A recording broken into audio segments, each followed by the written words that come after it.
오늘 설교 제목은 내가 그들 중에 거할 성소입니다. 며칠 전에 세 가족을 신방하게 되었습니다. 그래서 우리 최미전 전사님과 같이 그 가정을 신방하게 되는데, 또 마침 그 성도님이 살았던 그 지역에 살았던 분이 저희 교회에 먼저 오셨던 분이 계셔서 그분도 같이 동행하게 되었어요. 같이 동행하기 위해서 이제 제 밴에 타는데 아주 조그만 그런 그 란을 사오셨더라고요. 너무 정말 꽃이 예뻐서 정말 꽃 예쁘다고, 또 이파리는 너무 생기가 넘쳤습니다. 그래서 처음 너무 감탄하고 있는데 그 집사님께서 그러시더라고요.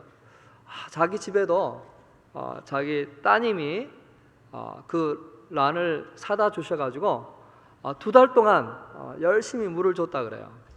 근데 2달째 돼서야 그 란이, 그 꽃이 가짜라는 걸 아신 거예요. 2달 동안 물을 주신 거예요. 2달 동안. 정말 그렇게 했더라고요. 저 보니까 구분하기가 어려워요. 어쩌면 그렇게 진짜처럼 꽃이 살아있고 이파리가 생기가 있어요. 그래서 제가 물어봤어요. 정말 2달 동안 물 줬는데 그 꽃 안 죽었죠? 네. 죽지 않았다 그러더라고요. 꽃은 정말 아름다운데 아무리 아름다워도 그 생명이 없으면 사실은 죽은 꽃이죠. 어제는 또 마침 저희 성도 중에 꽃집을 하시는 분을 이렇게 또 신방하게 됐어요. 가서 보는데 정말 여러 가지 꽃들이 있는데 정말 이런 색깔이 있을 수 있을까 하는 그런 꽃들이 있더라고요. 그래서 집사님, 어떻게 이런 색깔이 날 수가 있죠? 그분이 이야기하시는데 정말 이 본래 그 꽃 컬러는 이게 아니래요. 근데 요즘 너무 발달해가지고 이 꽃 색깔도 변화시킬 수 있다는 거예요. 그래서 색깔 들어간 물을 이렇게 담아서 그 꽃 줄기를 여기다 꼽아 놓으면 그 꽃이 물을 흡수하면서 여기에 있는 그 색깔을 흡수해서 그 꽃이 변한다는 거예요. 색깔이 변하는 거예요. 그래서 다양한 색깔의 그 꽃이 피게 되는 거예요. 보여지는 거예요. 그걸 보면서 제가 한번 생각해 봤어요. 우리 그리스도인들은 믿음의 뿌리를 예수 그리스도에게 두고 있다면 그 뿌리에 있는 그 하나님의 은혜가 우리에게 와서 우리 얼굴에, 우리의 삶에 분명히 영향을 미치겠다 하는 생각이 들어요. 그러고 보니까 여러분들이 참 오랜 신앙생활을 하셔서 그런지 얼굴이 다 예수님처럼 닮아간 것 같아요. 그래야만 되지 않을까요? 우리가 정말 이 생명 대신 예수 그리스도에게 계속해서 우리가 영양분을 흡수하고 있는데 우리가 변화되지 않고 닮아가지 않는다면 좀 이상한 것 같아요. 이 아침에 여러분들이 그 주님을 닮아가시고 그 주님께서 주시는 힘 공급받기를 바랍니다. 오늘은 성경 본문이 성막 휘장에 대한 것이에요.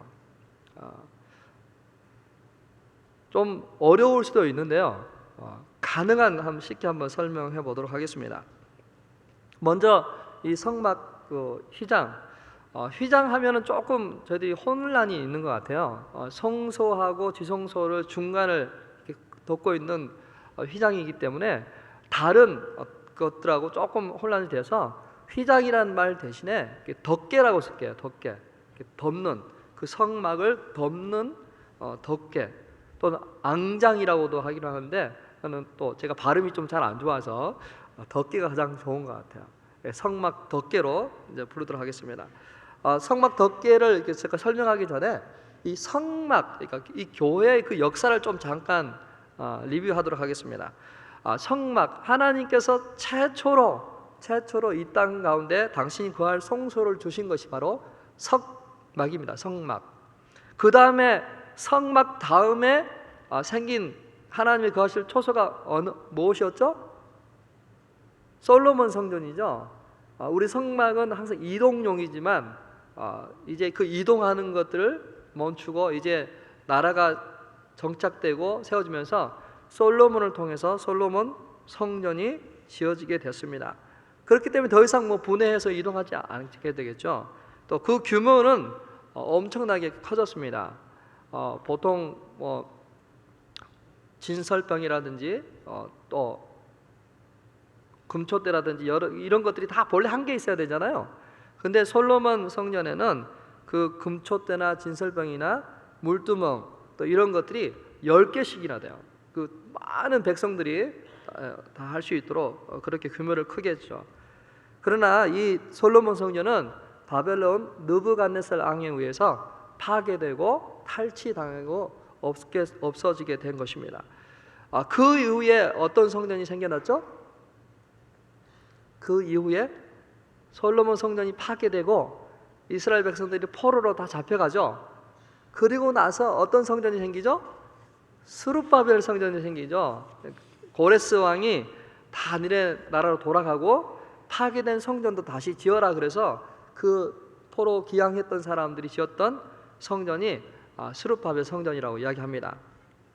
근데 그 성전은 솔로몬 성전에 비해서 너무 초라하고 보잘것없어서 정말 모양새도 없었어요. 그리고 중요한 거는 그 지성소 안에 하나님의 언약궤가 없었다는 거죠. 근데 이 스룹바벨 성전도 곧 그 시리아에 의해서 파손되고 또 나중에 잠깐 그 마카비 왕조에 의해서 잠깐 보수가 되기도 했지만 결국은 로마군에 의해서 파손되고 맙니다. 죄송합니다. 제가 감기가 걸려가지고요. 자, 그렇게 파괴된 또 성전이 헤롯, 예수님이 활동하셨던 때 왕으로 있던 헤롯 대왕이 그 성전을 짓게 됩니다. 그 성전은 너무나도 어마어마했습니다. 더 솔로몬 성전보다 더 크고 엄청난 그런 기금속으로 만들어진 거죠. 특별히 더 특별한 거는 그 성전 주위에 큰 그 성벽, 장벽을 지었죠. 그 장벽을 지었는데 그것들도 다 무너졌지만 딱 한 벽이 남아서 그 벽을 통곡의 벽이라고 그래요. 그러니까 유대인들이 가서 기도하고 하는 그 성전이 무너지고 그 성전 대신에 모슬렘 그 모스크가 세워져서 그들의 성지가 되어버린 그 땅을 향해서 유대인들이 아파하고 힘들어하는 그 통곡의 벽이 됩니다. 자, 이렇게 모든 그 성전도 무너지고 나서 이제 우리 그리스도의 몸된 교회들이 그 안에 그 이후로 생기게 되죠. 그래서 성막, 솔로몬 성전, 또 스룹바벨 성전, 헤롯 성전, 이런 헤롯 성전 그 다음에 교회 이렇게 정리해 볼 수 있겠죠. 자, 그러면 이제 본론으로 들어가서 잠깐 보도록 하겠습니다. 이 성막을 잠깐 저희들 사진을 한번 보여드릴게요. 성막을 한번 보여드리면요, 성막은 크게 저렇게 되어 있지만 크게 세 부분으로 정리할 수 있는데요. 성막들 전체를 가르쳐서 이렇게 성막들, 그 다음에 성소, 그 다음에 지성소 이렇게 크게 이렇게 세 개로 설명할 수 있습니다. 저 성막들에는 저기 보시면 성막 울타리가 있죠. 성막 울타리, 세마포 울타리로 되어 있는데요. 저 성막 울타리의 높이가 얼만큼 되냐면 5규빗입니다. 그래서 2.5m는 거죠. 보통 사람 키보다 더 훨씬 크기 때문에 바깥에서는 볼 수가 없어요. 바깥에서는 보이지가 않습니다. 그래서 동편에 나와 있는 그 문을 통해서 들어가야만 그 성소를 볼 수가 있게 되어 있습니다. 성소 동편 문을 들어가서 딱 들어가면 첫 번째로 보이는 것이 번제단이고, 그 다음에 물 두멍이 보이고, 그 다음에 이제 성소 안으로 들어가게 되어 있는 거죠. 여러분, 감이 잘 안 잡힐지도 모르겠어요. 저도 감이 잘 안 잡히는데요, 이 성막 전체 그 성막들까지 다 해서 이 규모가 얼마큼 될까, 사이즈가 얼마큼 될까, 그 사이즈는 가로가 50m, 세로가 25m입니다. 정확하게 치면 약간 좀 작은데요, 저희들이 그냥 쉽게 50m, 25m. 이거는 축구장 아시죠? 축구장에 이쪽 편 저쪽 편 해가 중간선을 딱 그어져 있는데 골대와 골대의 중앙에서 이렇게 한 번 더 쫙 그으면은 4등분이 되죠, 그죠? 4등분이 되는데 이 성막의 크기가 바로 저 축구장의 4분의 1 정도밖에 안 돼요. 이제 그림이 얼마 정도 큰지 알겠죠? 그 정도밖에 안 되는 거죠, 성막이. 근데 성소는 그러면 얼마큼 되냐? 성소와 지성소 사이즈는 얼마큼 되느냐? 그것도 너무 작아요. 너무 작습니다. 가로 15m, 세로 5m, 약 한 20평 정도 되는 조그마한 그런 땅이죠. 근데 그 성소 안에 들어가면은 오른편으로는 진설병이 있고요, 왼쪽으로는 금초대가 있고 또 휘장 바로 앞에는 금향단이 있습니다. 그리고 지성소 안에는 언약궤가 놓여 있습니다. 자, 이제 그 덮개가 재료가 무엇이고 또 영적 의미가 무엇인지를 한번 살펴보도록 하겠습니다. 두 번째 사진 한번 보여드릴까요? 예, 저 사진이 있는데요.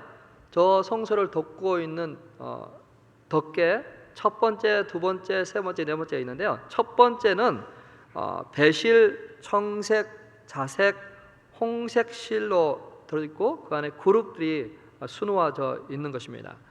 그것은 열폭을 제작해서 또 50개의 금고리로 서로 연결되어 있습니다. 영적인 의미는 이 색깔들마다 다 의미가 있는데요. 배실은 하얀 세마포인데 그것은 예수 그리스도의 거룩함을 의미합니다. 청색은 하늘을 상징하는 색으로서 예수 그리스도가 천상적인 존재임을 이렇게 나타내고 있고요. 홍색은 예수 그리스도의 대속의 피를 나타내고 있습니다. 자색은 왕이신 예수 그리스도를 나타내고 있죠. 첫 번째가 바로 그런 영적인 의미가 있는 거고요. 그 다음에 첫 번째 천이 덮어지고 그 다음 덮개가 덮어지는데 그 덮개가 무엇으로 되냐면 염소털로 되어 있습니다. 염소털로 되어진 덮개.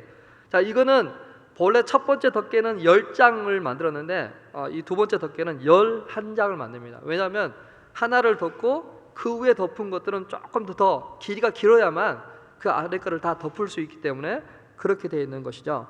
11폭을 만들어서 50개의 녹고리를 서로 연결하도록 되어 있죠. 자, 왜 염소일까? 왜 염소일까? 저희들이 제사 제도에 보면 그 대속죄일 날 염소 2마리가 하나님 앞에 하나는 희생제물로 드리고 하나는 아사셀로 강야에 내몰아지게 됩니다. 이스라엘 백성의 모든 그 죄를 그 염소 머리 위에다가 안수해서 그 모든 죄를 그 염소에게 짊어지고 그 염소를 광야, 아무도 없는 정말 사람이 살 수 없는 그 광야로 내보냄을 통해서 그 모든 죄가 사라짐을 이렇게 나타내주고 있습니다. 세 번째로는 붉게 물들인 수양의 가죽을 덮는 것입니다. 크기는 두 번째 거와 동일하는데요. 이것은 붉은 물, 희생 제물의 피를 상징하고 있는데요. 아담과 이브가 죄를 짓고 모아가 잎으로 자신들의 수치를 가렸습니다. 근데 하나님이 그걸 보시고 짐승을 잡아서 짐승의 가죽으로 그 옷을 만들어 주었는데요. 바로 이것은 예수 그리스도를 이렇게 예표하고 있는 그러한 것이죠. 네 번째로는 이제 맨 마지막으로 덮는 그런 그 덮개인데요. 그거는 해달, 정확하게 어느 건지는 모르겠습니다. 해달이나 아니면 돌고래, 그렇게 이렇게 추측을 하는데요. 역시 그 사이즈는 세 번째가 같고요. 해달의 가죽은 이 색깔이 전혀 사람들에게 매혹을 줄 만한 것이 아닙니다. 볼품이 없죠. 바깥에서 봤을 때 전혀 흠모할 것이 없습니다. 바로 이것은 예수 그리스도의 인성을 이렇게 상징하고 있죠. 고운 모양도 없고 풍채도 없고 우리가 보기에 흠모할 만한 것이 없는, 그래서 사람들이 버림받았던 그 예수 그리스도의 인성을 나타내고 있습니다. 자, 이렇게 저희들이 그 덮개 하나하나에 어떤 그런 영적인 의미를 이렇게 살펴보았는데요. 이제 그러면은 영적인 의미 외에 그러면 이 덮개 역할을 통해서 우리에게 주시는 교훈이 무엇인가를 한번 또 보도록 하겠습니다. 마지막 사진이 있는데요. 예, 우리가 흔히 생각하기에 이 덮개가 있어서 마치 큰 텐트인 것처럼 생각하는지 모르겠지만 사실은 아니에요. 이 덮개를 뭐하냐면 바로 저거를 덮는 거예요. 큰 이 기둥, 또 널판, 또 받침대로 된 금으로 도금되어 쌓여져 있는 저 정사각형의 프레임, 하나님의 성전을 덮는, 커버하는 것이 바로 오늘 저희들이 읽었던 덮개의 역할이에요. 그래서 보면 저 안에 그 덮개 안에 보면 저렇게 금으로 다 도금되어 있어서 마치 그 안에 들어가면 마치 우리 천상의 하나님의 그 교회를 보는 것처럼 바로 저 성막을 통해서 그걸 볼 수 있는 거예요. 결코 시시한 그런 텐트 하나가 아니라 저 안에 하나님의 그 엄청난 이 황금보다도 더 빛나는 하나님의 그 광채가 그 안에 숨겨져 있는 거죠. 그거를 덮는 것이 바로 이 덮개의 역할이었어요.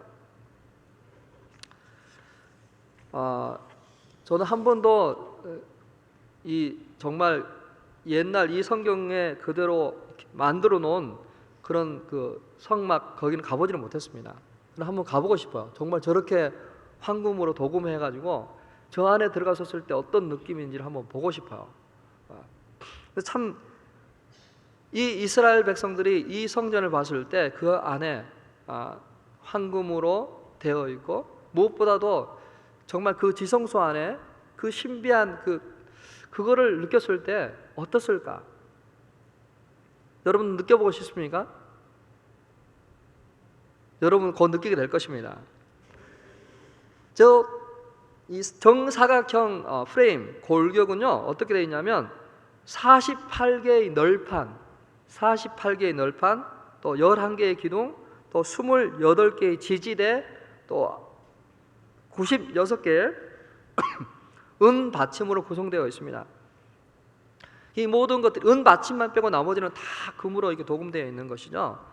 근데 이 금이 얼마큼 될까요? 금이 1000kg 정도.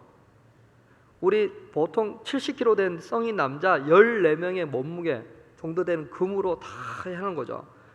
그 안에 언약계라든지 금초대라든지 그런 거는 계산도 안 한 거예요. 엄청난 그런 것들이 들어가 있는데요.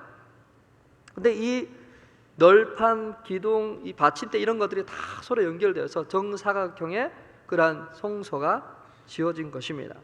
한번 상상해 보십시오. 그 안에 들어가면 다 금으로 도금되어 있어서 정말 빛날 것 같죠. 근데 이 성소에서 뭘 합니까? 예배를 드리죠. 이 성소에서 희생 제물을 드리고 또 제용상을 받고 또 하나님의 그 영광의 시온자에서 하나님의 은혜가 빛을 발하고 있는 것입니다. 자, 여기서 한번 보시죠. 이렇게 성막을 덮고 있는 그 덮개. 근데 한 가지 이 프레임이 이렇게 사방으로 다 되어 있지만 하늘만큼은 비어 있어요. 정사각형의 그 성소가 사방으로 다 널판으로 기둥으로 이렇게 다 되어 있지만 하늘만큼은 뻥 뚫려 있는 것이죠. 하늘만큼은. 그래서 이 덮개가 그 하늘에 처음 덮이겠죠. 덮이면 첫 번째 덮개가 뭐예요? 첫 번째 덮개가 배실, 홍색, 자색 그걸로 되어 있는 것인데 그룹이 새겨져 있죠. 그룹. 그래서 딱 보면 천사들이 그 성소에 다 이렇게 보이는 것이죠. 옆으로는 금으로 도금되어 있는 것들이 되어 있지만 위에 보면 그룹이 성소를 보고 있는 것이죠. 이 천사들, 여러분 우리 아담과 이브가 범죄하고 타락했을 때 처음으로 등장하죠. 그 생명나무를 지키고 있었던 그 천사들, 마치 정말 그 하나님의 그 성소에 함부로 누가 들어오지 못하도록 지키고 있는 그러한 천사와 같이 정말 이 그룹들이 마치 그러한 것 같아요. 근데 그거를 누가 볼 수 있어요? 그 안에 들어간 사람만 볼 수 있어요. 그 안에 들어간 사람만이. 두 번째로 보니까 두 번째는 이 염소털로 되어 있는 그러한 그 덮개가 커버되는데요. 이 염소털은 습기를 막아주죠. 습기를 막아주고 또 뜨거운 그 사막의 그 열기를 막아주는 단열 효과를 하고, 또 밤에는 그 엄청난 그 추위를 막아주는 보온 효과를 가져다 줍니다. 양모 가죽도 똑같이 그런 기능을 가져가고, 맨 마지막으로 올라가 있는 그 해달 가죽은 비, 이슬 이런 것들로 또 지켜주는 방수 역할을 가져오고, 또 사막의 그 모래바람으로부터 이 성전을 보호해 주고 있는 것입니다. 자, 그렇기 때문에 바깥에 있는 빛이 하나도 들어가지 않을 것 같아요. 그죠? 하나도 들어가지 않아요. 근데 성소에는 금초대에서 나오는 그 불빛이 비칠 때 금으로 도금되어 있는 그 성소에 정말 금빛이 쫙 머무르게 되겠죠. 그럼 지성소에는 어떨까? 지성소도 깜깜할까요? 거기는 금초대가 없는데요. 저는 그렇게 한번 추측해 봐요. 그 언약궤 위에 그 시온자에 거기에 알 수 없는 그 하나님의 그 빛이 비치고 있지 않을까? 왜냐하면 예수 그리스도가 나는 빛이라고 했거든요.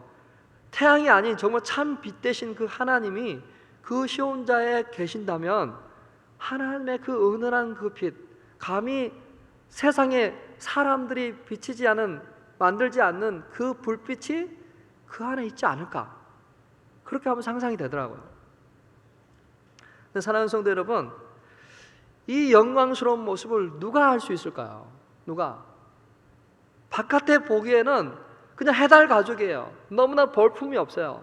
아무것도 보이지 않아요. 흠모할 것도 전혀 없어요. 근데 그 안에 들어가 본 사람만이 이 영광스러운 모습을 한다는 거야. 바로 우리가 이것을 전해야 될 그러한 사명이 있지 않을까요? 바로 이 영광스러움을 우리가 알고 경험하고 그것을 모르는 사람들에게 경험하도록 인도해 주는 그런 역할을 해야 되지 않을까요? 성막은 이스라엘 백성들의 한 중앙에 있었습니다. 항상 중앙에 있었어요. 그들의 삶의 중심에 있는 것이 바로 성전이죠. 바로 그것과 같이 우리가 하나님의 그 중심에 있으면서 하나님의 영광을 드러내고 또 그 임재를 경험함을 통해서 우리가 힘을 공급받고 있는데, 이것들을 다른 사람에게 전하고 나눌 수 있기를 바랍니다. 자, 그러면 이 성막의 이 덮개의 역할을 통해서 이렇게 교회를 보호하고 또 그 안에 하나님의 성전을 보호하고 또 예배가 잘 드려지도록 한 것 같이 우리가 바로 그런 역할을 해야 돼요. 우리 교회를 보호하는 역할, 성도들이 다 기쁨으로 자원하고 드렸던 그것이 하나하나 끼워지고 연결되고, 그래서 교회 그 성전을 이룬 것처럼 우리가 한 지체 한 지체가 다 서로 연결되고 서로 하나 되어서 이 교회 대회를 통해서 이 교회 안에서 예배가 드려지고 하나님의 영광이 드러내도록 하는 그 역할이 바로 우리 성도들의 역할이에요. 교회를 덮고 보호하고 안전하게 예배가 드려지도록 해나가는 것, 그를 위해서 우리가 헌신하고 들어가는 것이 바로 우리 역할이라는 것입니다. 성막은요 그냥 지어진 게 아닙니다. 이 성막에 왜 하나님께 지으셨냐고 했냐면, 출애굽기 25장 8절 9절을 같이 한번 읽어볼게요. 출애굽기 25장 8절 9절 같이 자막을 보고 한번 읽도록 하겠습니다. 내가 그들 중에 거할 성소를 그들이 나를 위하여 짓되 무릇 내가 내게 보이는 모양대로 장막을 짓고 기구들도 그 모양을 따라 지을지니라. 자, 여기 보니까 내가 그들 중에 거할 성소를 그들이 나를 위하여 짓되라고 했어요. 자, 하나님이, 만왕의 왕 되신 하나님이, 그 광대하신 하나님이, 우주 만물을 창조하시고 다스리시는 그 하나님이 내가 그들 가운데 거할 성소를 지으라는 거야. 죄인 중에 있는, 죄 가운데 있는 우리에게 하나님이 말씀하시길 내가 너희 가운데 거할 성소, 구별된 장소를 지으라는 거야. 이거 엄청나지 않습니까? 감히 누가 그 하나님을 우리 가운데 모실 수 있겠습니까? 그래서 솔로몬이 그 하나님을 향해서 이렇게 고백합니다. 왕상 8절 27절에 보니까요, 하나님이 참으로 땅에 거하리이까 하늘과 하늘이라도 주를 용납하지 못하겠거늘 하물며 내가 건축한 이 성전이오리까. 솔로몬이 성전을 지어놓고 그 하나님을 어떻게 내가 이 성전에 모시겠습니까 하는 그런 겸손한 고백이에요. 근데 하나님이 내가 그들 가운데 거할 성소를 우리에게 짓도록 하신 거예요. 하나님이 그래서 이 성막을 우리에게 주셨을 뿐만 아니라 하나님이 우리 가운데 거하시려고 독생자 예수 그리스도를 통해서 세운 이 교회를 세우고 우리 가운데 함께 하시는 거예요. 죄가 없는 상태에서 에덴 동산에서 하나님이 그 백성들과 함께 하셨는데 죄로 인해서 하나님과 함께 할 수 없는 그 죽을 수밖에 없는 그 죄인들 가운데 하나님께서 내가 너희들 가운데 거할 성소가 바로 이 성막이고 바로 교회라는 거예요. 교회. 엄청나지 않습니까? 정말 우리 너무나도 그 죄 가운데 여전히 죄 가운데 끌리고 미혹되고 넘어지고 목이 곧은 이 죄인들 가운데 하나님께서 우리 가운데 거할 이 성소 만들려고 하셨고 내가 너에게 보여준 대로 만들려고 하셨어요. 그래서 사람의 힘으로 사람의 지혜로 성막을 만들거나 교회를 세울 수가 없어요. 내가 너에게 보여준 그대로 하나님의 그 계획대로 이루어진 교회, 우리 교회